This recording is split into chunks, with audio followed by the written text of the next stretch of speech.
ನಮಸ್ಕಾರ ವೀಕ್ಷಕರೇ, ನಮ್ಮ ಕನ್ನಡ ಗುರು ಚಾನೆಲ್ಗೆ ಸ್ವಾಗತ. ಹಿಂದಿನ ವಿಡಿಯೋದಲ್ಲಿ ಸ್ವರಗಳು ಎಷ್ಟು, ಯೋಗವಾಹಗಳೆಷ್ಟು, ವ್ಯಂಜನಗಳೆಷ್ಟು ಅನ್ನೋದನ್ನು ತಿಳ್ಕೊಂಡ್ರಿ. ಈಗ ಸ್ವರಗಳಲ್ಲಿ ಎಷ್ಟು ವಿಧ, ಯೋಗವಾಹಗಳಲ್ಲಿ ಎಷ್ಟು ವಿಧ, ವ್ಯಂಜನಗಳಲ್ಲಿ ಎಷ್ಟು ವಿಧ ಅನ್ನೋದನ್ನು ತಿಳ್ಕೊಳ್ಳೋಣ. ಹಿಂದಿನ ವಿಡಿಯೋದಲ್ಲಿ ತಿಳ್ಕೊಂಡಿದ್ರಿ ಸ್ವರಗಳು ಅಂದರೆ ಏನು, ಯಾವುದೇ ಅಕ್ಷರಗಳ ಸಹಾಯವಿಲ್ಲದೆ ಸ್ವತಂತ್ರವಾಗಿ ಉಚ್ಚರಿಸಲ್ಪಡುವುದೇ ಸ್ವರಗಳು ಅಂತ ಕರಿತಾ ಇದ್ವಿ. ಏನು, ಇದರಲ್ಲಿ 13 ಅಕ್ಷರಗಳಿದೆ, ಅದು ಆ ಟು ಅವ್ವರೆಗೂ. ಇದೆಲ್ಲವೂ ಹಿಂದಿನ ವಿಡಿಯೋದಲ್ಲಿ ನೀವು ತಿಳ್ಕೊಂಡಿದ್ರಿ. ಸ್ವರಗಳಲ್ಲೂ ಸಹ 3 ವಿಧ ಇದ್ದಾವೆ. ಒಂದು ರಸ್ವಸ್ವರ, ದೀರ್ಘಸ್ವರ, ಫ್ಲುತಸ್ವರ ಅಂತ ಕರಿತೀವಿ. ರಸ್ವಸ್ವರ ಅಂದರೆ ಏನು, ಒಂದು ಮಾತ್ರ ಕಾಲದಲ್ಲಿ ಉಚ್ಚರಿಸೋದನ್ನು ರಸ್ವಸ್ವರ ಅಂತ ಕರಿತೀವಿ. ದೀರ್ಘಸ್ವರ ಅಂದರೆ ಏನು, 2 ಮಾತ್ರ ಕಾಲದಲ್ಲಿ ಉಚ್ಚರಿಸಲ್ಪಡುವ ಅಕ್ಷರಗಳನ್ನು ದೀರ್ಘಸ್ವರ ಅಂತ ಕರಿತೀವಿ. ಫ್ಲುತಸ್ವರ ಅಂದರೆ 3 ಮಾತ್ರ ಕಾಲದಲ್ಲಿ ಉಚ್ಚರಿಸಲ್ಪಡುವ ಸ್ವರಗಳನ್ನು ಫ್ಲುತಸ್ವರ ಅಂತ ಕರಿತೀವಿ. ಫ್ಲುತಸ್ವರವನ್ನು ಹೆಚ್ಚಾಗಿ ಯಾರು ಬಳಸೋದಿಲ್ಲ, ಹಾಗಾಗಿ ರಸ್ವಸ್ವರ ಮತ್ತು ದೀರ್ಘಸ್ವರವನ್ನು ನಾವು ನೋಡೋಣ. ರಸ್ವಸ್ವರ ಒಟ್ಟು 6 ಅಕ್ಷರಗಳಿದ್ದಾವೆ.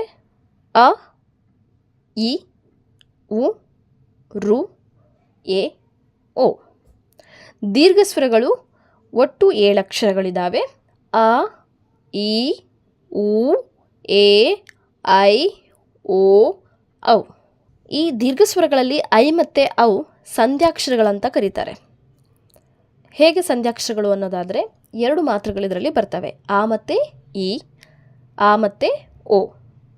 ಔವಲ್ಲಿ ಆ ಮತ್ತು ಓ ಬರುತ್ತೆ, ಐನಲ್ಲಿ ಆ ಮತ್ತು ಇ ಬರುತ್ತೆ. ಹಾಗಾಗಿ ಇದನ್ನು ಸಂಧ್ಯಾಕ್ಷರಗಳು ಅಂತ ಕರಿತೀವಿ. ಇನ್ನು ಯೋಗಗಳಲ್ಲಿ 2 ವಿಧ, ಅದು ಅನುಸ್ವಾರ ಮತ್ತು ವಿಸರ್ಗ. ಎಲ್ಲರಿಗೂ ಗೊತ್ತಿರೋದೆ.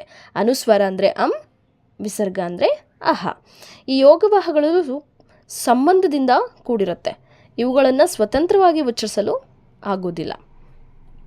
ಸೊ ಹಾಗಾಗಿ ಇದನ್ನು ಯೋಗವಾಹಗಳು ಅಂತ ಕರಿತೀವಿ.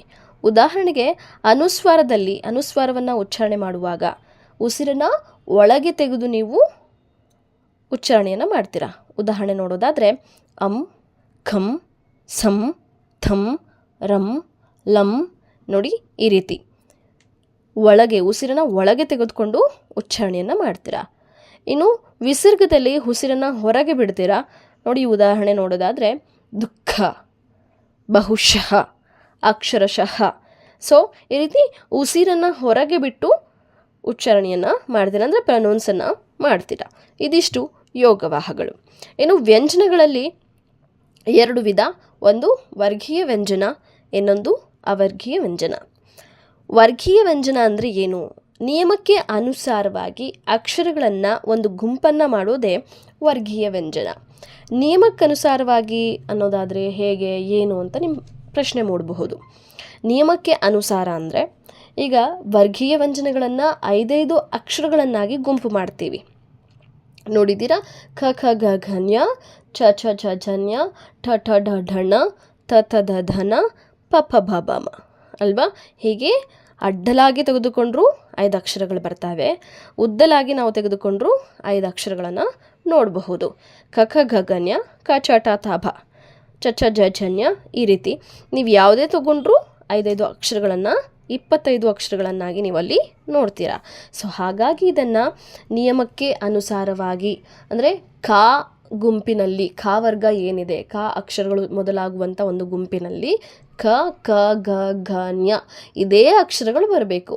ಚ ಅಕ್ಷರ ಸ್ಟಾರ್ಟಿಂಗಲ್ಲಿ ಬರುವಂಥ ಆ ಒಂದು ಗುಂಪಿನಲ್ಲಿ ಚ ಛ ಜ ಝ ನ್ಯ ಇದೇ ಅಕ್ಷರಗಳು ಬರಬೇಕು. ಇದನ್ನು ನಿಯಮಕ್ಕೆ ಅನುಸಾರವಾಗಿ ಅಂತ ಹೇಳ್ತೀವಿ. ಇದೇ ಅಕ್ಷರಗಳು ಇದೇ ಸಾಲಿನಲ್ಲಿ ಬರಬೇಕು ಅಂತ ಹೇಳೋದು. ಇನ್ನು ಉದ್ದಲಾಗಿ ನೋಡೋದಾದರೆ ಕಚಟ ತಪ ಗಜಡ ಧಬ ನೋಡಬಹುದು ನೀವು. ಸೊ ಇದನ್ನು ನಿಯಮಕ್ಕನುಸಾರವಾಗಿ ಅಂತ ಕರಿತೀವಿ. ನಿಮಗೆ ಇದನ್ನು ಕೇಳಿದ ಮೇಲೆ ಒಂದು ಐಡಿಯಾ ಬಂದಿರಬಹುದು, ಅದನ್ನು ನಾನಿಲ್ಲಿ ಹಾಕ್ತೀನಿ ನೋಡಿ. ಸೊ ಇದನ್ನೇ ನಾವು ವರ್ಗೀಯ ವ್ಯಂಜನ ಅಂತ ಕರಿತೀವಿ. ವರ್ಗೀಯ ಆ ಒಂದು ಟೈಟಲಲ್ಲೇ ಇದೆ. ವರ್ಗ ಅಂದರೆ ಏನು, ಗುಂಪು. ವ್ಯಂಜನಗಳನ್ನು ಗುಂಪಾಗಿ ಮಾಡೋದು, 5 ಅಕ್ಷರಗಳನ್ನು ಗುಂಪಾಗಿ ಮಾಡೋದು, ಡಿವೈಡ್ ಮಾಡೋದು, ಡಿವೈಡಬಲ್ ವ್ಯಂಜನ ಅಂತಲೂ ಕರಿತೀವಿ. ಏನು, ಅವರ್ಗೀಯ ವ್ಯಂಜನ. ಅವರ್ಗೀಯ ವ್ಯಂಜನಗಳಲ್ಲಿ 9 ಅಕ್ಷರಗಳಿದ್ದಾವೆ. ಇದನ್ನು ಬೇರೆ ಬೇರೆ ಅಕ್ಷರಗಳು ಇದರಲ್ಲಿ ಬರುತ್ತೆ. ಹಾಗಾಗಿ ಇದನ್ನು ಗುಂಪನ್ನಾಗಿ ನಾವು ಮಾಡಲಿಕ್ಕೆ ಬರೋದಿಲ್ಲ. ಸೊ ಇದನ್ನು ಅವರ್ಗೀಯ ವ್ಯಂಜನ ಅಂತ ಕರಿತೀವಿ.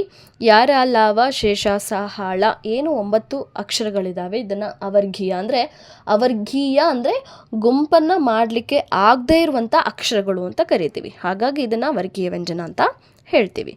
ಇನ್ನು ವರ್ಗೀಯ ವ್ಯಂಜನಗಳಲ್ಲಿ 3 ವಿಧಗಳು. ವರ್ಗೀಯ ವ್ಯಂಜನಗಳಲ್ಲಿ 3 ವಿಧಗಳು: ಅಲ್ಪಪ್ರಾಣ, ಮಹಾಪ್ರಾಣ, ಅನುನಾಸಿಕಗಳು ಅಂತ ಹೇಳ್ತೀವಿ. ಅಲ್ಪಪ್ರಾಣ ಅಂದರೆ ಅಲ್ಲಿ ನಿಮಗೆ ಅಲ್ಪಪ್ರಾಣ ಹೆಸರೇ ಹೇಳೋ ಹಾಗೆ, ಅಲ್ಪ ಅಂದರೆ ಏನು? ಸ್ವಲ್ಪ. ಪ್ರಾಣ ಅಂದರೆ ಏನು? ಉಸಿರು. ಸ್ವಲ್ಪ ಉಸಿರನ್ನು ಕೊಟ್ಟು ಹೇಳುವಂಥ ಅಕ್ಷರಗಳು ಯಾವ್ದ್ಯಾವುದು? ಖ, ಚ, ಟ, ಥ, ಪ, ಗ, ಜ, ಡ, ಧ, ಬ. ನೋಡಿ, ಯಾವುದೇ ಹೆಚ್ಚೊತ್ತನ್ನು ಕೊಟ್ಟು ನೀವು ಉಸಿರನ್ನು ಬಿಟ್ಟು ಏನು ಹೇಳುವಂಥ ಅವಶ್ಯಕತೆ ಇಲ್ಲ. ನಾರ್ಮಲ್ ಆಗಿ ಸ್ವಲ್ಪ ಉಸಿರಿಂದ ಖ, ಚ, ಠ, ಥ, ಪ ಹೀಗೆ ಈ ಅಕ್ಷರಗಳನ್ನು ಉಚ್ಚಾರಣೆ ಮಾಡೋದಕ್ಕೆ ಇದನ್ನು ಅಲ್ಪಪ್ರಾಣ ಅಂತ ಕರಿತೀವಿ. ಇನ್ನು ಮಹಾಪ್ರಾಣ, ಮಹಾ ಅಂದರೆ ಜಾಸ್ತಿ ಉಸಿರನ್ನು ಕೊಟ್ಟು ಹೇಳುವಂಥ ಅಕ್ಷರಗಳು ಯಾವ್ದ್ಯಾವುದು? ಮಹಾಪ್ರಾಣ ಅಂದರೆ ಹೆಚ್ಚು ಉಸಿರನ್ನು ಕೊಟ್ಟು ಹೇಳೋದು. ಯಾವ್ದ್ಯಾವ್ದು ಅಕ್ಷರಗಳಂತ ನೋಡೋಣ. ಖ, ಛ, ಠ, ಥ, ಪ, ಘ, ಝ, ಢ, ಧ, ಭ. ಒಟ್ಟು 10 ಅಕ್ಷರಗಳಿದ್ದಾವೆ. ಅಲ್ಪಪ್ರಾಣದಲ್ಲೂ ಸಹ ಒಟ್ಟು 10 ಅಕ್ಷರಗಳಿದ್ದಾವೆ. ಮಹಾಪ್ರಾಣದಲ್ಲೂ ಸಹ ಒಟ್ಟು 10 ಅಕ್ಷರಗಳು ಬರ್ತವೆ. ಸೊ ಖ ಹೇಳುವಾಗ ನೋಡಿ, ಲಾಬಿಯಿಂದ ಉಸಿರನ್ನು ನೀವು ಬಿಡ್ತೀರಾ. ಹೇಳುವಾಗ ಆ ಅಕ್ಷರಗಳನ್ನು ಹೆಚ್ಚು ಉಸಿರನ್ನು ತಗೊಳ್ತೀರಾ. ಹಾಗಾಗಿ ಇದನ್ನು ಮಹಾಪ್ರಾಣ ಅಕ್ಷರಗಳು ಅಂತ ಕರಿತೀವಿ. ಇನ್ನು ಅನುನಾಸಿಕ ಅಕ್ಷರಗಳು ಯಾವ್ಯಾವು? ಅನುನಾಸಿಕ ಅಕ್ಷರಗಳು ಎಂದರೇನು? ಮೂಗಿನ ಸಹಾಯದಿಂದ ಉಚ್ಚರಿಸಲ್ಪಡುವ ಅಥವಾ ಹೇಳುವ ಅಕ್ಷರಗಳನ್ನು ಅನುನಾಸಿಕ ಅಕ್ಷರಗಳು ಅಂತ ಕರಿತೀವಿ. ಯಾವ್ದ್ಯಾವುದು? ನ್ಯ, ನ್ಯ, ನ, ನ, ಮ. ನೋಡಿ, ಮೂಗಿನ ಸಹಾಯದಿಂದ ನೀವು ಇದನ್ನು ಪ್ರೊನೌನ್ಸ್ ಮಾಡುವಾಗ ಮೂಗಿನಿಂದ ಮಾತನಾಡ್ತಿರೋ ಥರ ಅಥವಾ ಮೂಗಿನಿಂದ ಉಚ್ಚರಿಸ್ತಾ ಇರೋ ಥರ ಫೀಲ್ ಆಗುತ್ತೆ. ಹಾಗಾಗಿ ಇದನ್ನು ಮೂಗಿನ ಸಹಾಯದಿಂದ ಹೇಳುವಂಥ ಅಕ್ಷರಗಳು ಅಂತ ಕರಿತೀವಿ. ಅನುನಾಸಿಕ ಹೆಸರೇ ಹೇಳುವಂತೆ, ನಾಸಿಕ ಅಂದರೆ ಮೂಗು, ಅದಕ್ಕೋಸ್ಕರ ಇದನ್ನು ಮೂಗಿನ ಸಹಾಯದಿಂದ ಹೇಳೋದು ಅಂತ ಹೇಳ್ತೀವಿ. ಇನ್ನು ಅವರ್ಗೀಯ ವ್ಯಂಜನಗಳು 9 ಇದ್ದಾವೆ. ಅದು ಯಾವ್ದು ಅಂತ ನಿಮಗೆ ಗೊತ್ತೇ ಇದೆ. ಮುಂದಿನ ವಿಡಿಯೋದಲ್ಲಿ ಇನ್ನಷ್ಟು ಮಾಹಿತಿಯನ್ನು ತಗೊಂಡು ಬರ್ತೀನಿ ನಿಮ್ಮ ಮುಂದೆ. ಧನ್ಯವಾದಗಳು. ನನ್ನ ವಿಡಿಯೋ ಇಷ್ಟವಾಗಿದ್ದಲ್ಲಿ ಸಬ್ಸ್ಕ್ರೈಬ್ ಮಾಡಿ, ಲೈಕ್ ಮಾಡಿ, ಶೇರ್ ಮಾಡಿ.